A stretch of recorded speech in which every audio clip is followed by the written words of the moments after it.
मद्यपान अड्ड्यावर राज्य उत्पादन शुल्क विभागाची धाड, 11 जणांवर गुन्हा. चंद्रपूर शहरातील बाबूपेठ येथील जुनोना चौक परिसरातील हॉटेल बजेटवर राज्य उत्पादन शुल्क विभागाने धाड टाकून अवैध मद्य विक्री व मद्यपान अड्ड्यावर मोठी कारवाई केली. कारवाई दरम्यान 11 ग्राहक प्रत्यक्ष मद्यपान करताना आढळून आले.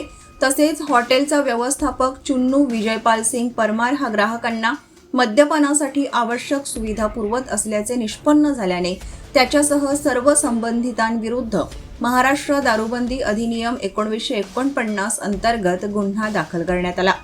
कारवाईनंतर ताब्यात घेण्यात आलेल्या सर्व 11 ग्राहकांची वैद्यकीय तपासणी करण्यात आली.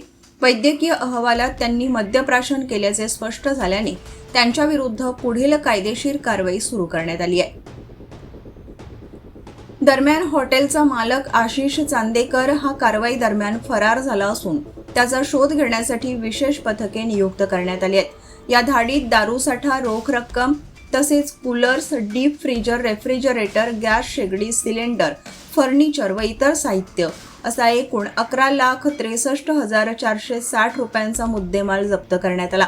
राज्य उत्पादन शुल्क विभागाचे अधीक्षक नितीन धार्मिक यांच्या मार्गदर्शनाखाली ही कारवाई करण्यात आली. नागरिकांनी अवैध दारू विक्री किंवा मद्यपान अड्ड्यांची माहिती विभागाच्या टोल फ्री व व्हॉट्सअप क्रमांकावर देण्याचे आवाहन करण्यात आले आहे.